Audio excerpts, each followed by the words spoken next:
Alrighty, let's do it. Yeah, there's the Recording? angle. Yeah, all good. Yeah, Okay. ready? Got your audio, go.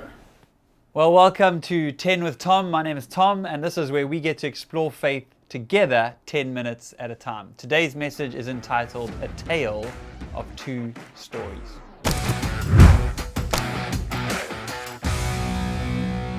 So today I want to mix the format up a little bit. I'm not really going to preach at you today. Hopefully I don't do that all the time, or give you any kind of specific scriptural text. I will give you some scripture at the end. But today, in kind of the short time that we have together, what I want to do is just tell you two separate stories, two true stories, in fact, and then almost just leave it there and then let you make up your mind as to what those stories might mean for you today. So, let's get straight into it. You may have heard me preach on this before. I love these two stories. The first is story number one. Many years ago, Al Capone virtually owned Chicago. Capone wasn't famous for anything heroic. He was notorious for enmeshing the Windy City in everything from bootleg booze to prostitution to murder. He was a gangster. And Capone had a lawyer nicknamed Easy Eddie. Easy Eddie was Capone's lawyer for good reason. He was very, very good. In fact, Eddie's skill at legal kind of maneuvering kept Al Capone out of jail for a very long time. So to show his appreciation, Capone paid Easy Eddie very well, and Eddie kind of lived the high life in Chicago with the Chicago mob, and he gave little consideration to the atrocity that the organization was a part of and what went on around him. Eddie did, however, have one soft spot. He had a son that he loved dearly, and he saw to it that his son had everything that his son needed: clothes, cars, a good education. Nothing was withheld, and of course price was no object. And despite his kind of involvement in obviously crime, Eddie even tried to teach his son right from wrong. He wanted his son ultimately to be a better man than he was. And yet with all his wealth and influence, there were two things he just couldn't give his son. He couldn't pass on a good name or a good example. One day, Easy Eddie reached a difficult decision. He wanted to kind of rectify the wrongs that he had done.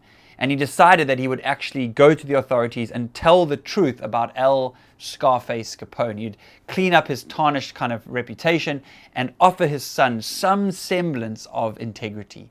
But to do this, he would of course have to testify against the mob, and he knew that that would cost him greatly, risk of his life, in fact. So he testified anyway.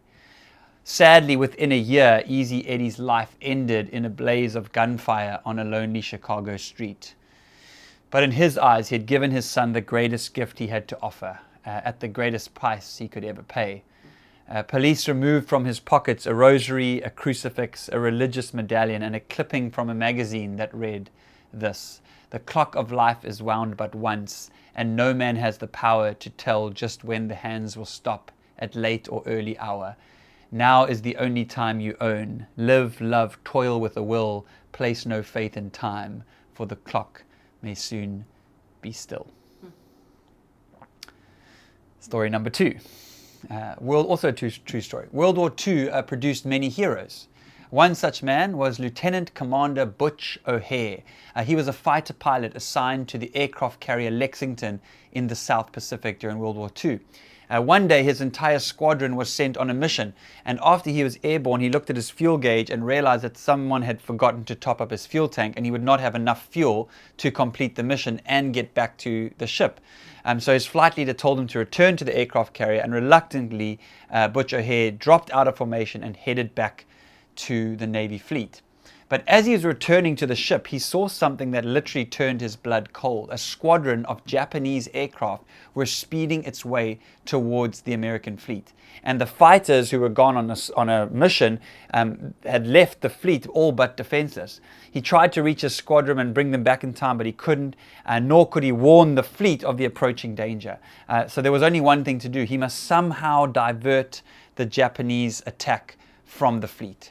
And so, laying aside all thoughts of personal safety, he dove into the formation of Japanese planes. Wing-mounted .50 calibers blazed as he charged in shooting, attacking one surprise enemy plane after another.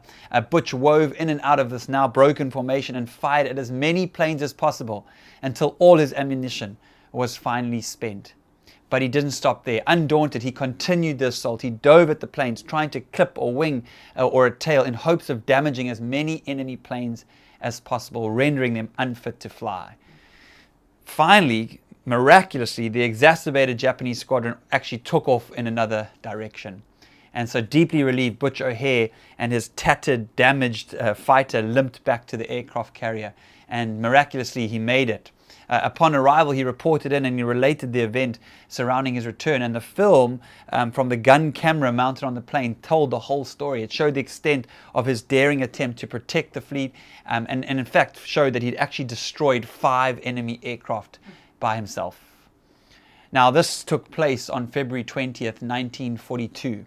And for that action, Butch became the Navy's first ace of World War II and the first naval aviator to win the Medal of Honor.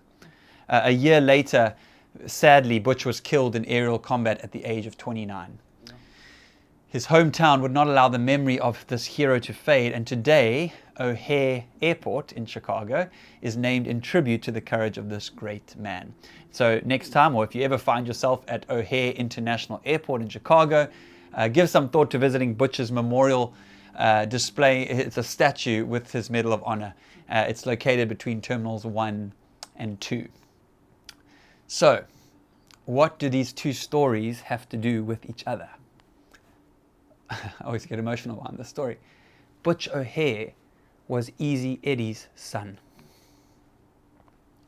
Just let that sink in for a moment. Like I said, I don't want to preach at you today, but let me leave you with this one scripture. Proverbs 13 verse 22. It says, a good man or woman leaves an inheritance to his children's children. You see, the truth is every single one of us have an opportunity to leave a legacy behind. An inheritance is not limited to money. And this is not just a message for parents. We can all live our lives in such a way that leaves the world a better place. And it may take making tough decisions, but all of us can do that. Psalm 145 verse 4, one generation shall commend your works to another and shall declare your mighty acts, speaking of the Lord. So I don't know what that means for you today. I don't know what leaving a legacy looks like for you, but I will leave you with this question. How are you living today that will leave a legacy for tomorrow? Thank you so much for joining us for another episode of 10 with Tom, and we'll see you all next time.